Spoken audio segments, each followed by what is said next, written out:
Welcome back to DS Trucks. So I'm watching YouTube and I see a video from a prominent YouTuber who talks about Ford trucks, Ford Boss Me. I'm sure you've seen him here on YouTube. I saw the recent video that he posted talking about salt on a Super Duty getting into the wire harness down in the seal plate of the truck. And I want to talk about that because a similar thing has been going on with my trucks now for a long time because I plow snow and I salt. And here on my 19250, I had some similar type of problems. It wasn't my headlights like in his video, but I was getting water and salt in my harness on the same side, the driver's side of the truck. And I ended up losing the audio system on this truck after the truck got covered in water and salt on the harness. So it's very interesting to see that type of issue going on inside of the dealership because it's something that I'm dealing with. But basically what was going on and why I want to make this video is because this could affect a lot of different people who drive these trucks, or whether they're doing this type of work, spreading salt, super corrosive, conductive, really conductive when it mixes with water. Maybe you're spreading salt, maybe you be tracking this inside your vehicle and inadvertently getting it on your harness. But in my case, I really couldn't tell with this 19250 whether it was me bringing the water into the truck with snow-covered boots or whether it was some type of a water leak. And I kind of went back and forth. The water leak on this truck, I did finally find it, but it was very difficult to find. What was leaking on this truck? We couldn't see it by pouring water on the truck. Water hose, anything like that on top of the glass, on top of the third brake light, on top of the marker lights, the clearance lights on top. Pouring water on these items were not revealing the water leak to me. So we ended up pressurizing the cab and putting soapy water all over the place. Still didn't show much.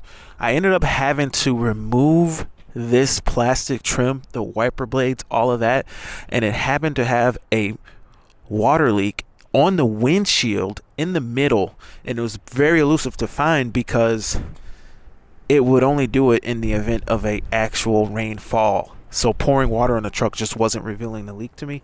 So we took some windshield sealant and just shoved it up in there on the bottom and pumped it full of the sealant, and so far it's been good. I'm keeping an eye on it.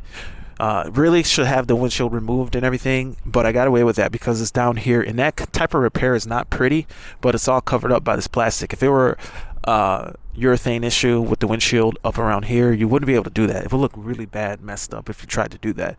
So hopefully that does work. But the point is like, I think a lot of us might have a small water leak and not sure if it's something that we're doing, if we're bringing it in, or if we're just or if there's some external water leak. So that's something to be cognizant of if you're having these type of communication issues with your truck.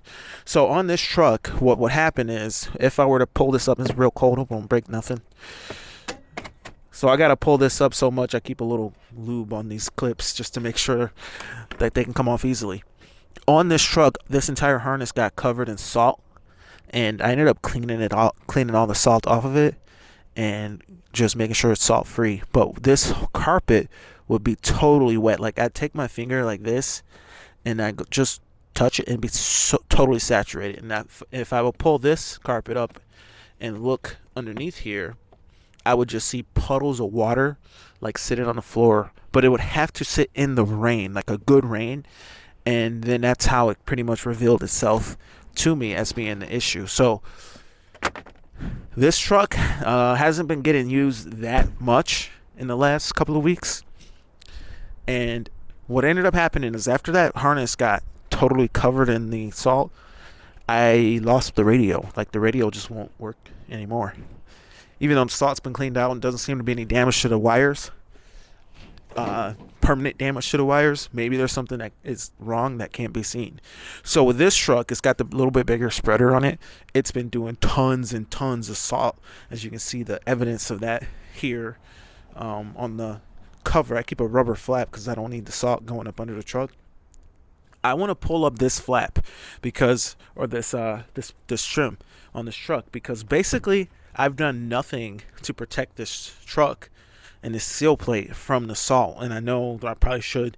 Other than having a floor mat on here, I probably should have some kind of preventative measures to prevent salt from inadvertently destroying this truck as well.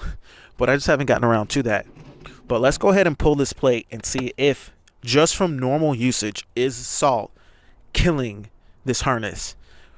Now this truck I don't think has any water leaks or anything, so any type of moisture that I find in here should be coming from my shoes being wet and working throughout long periods and long hours.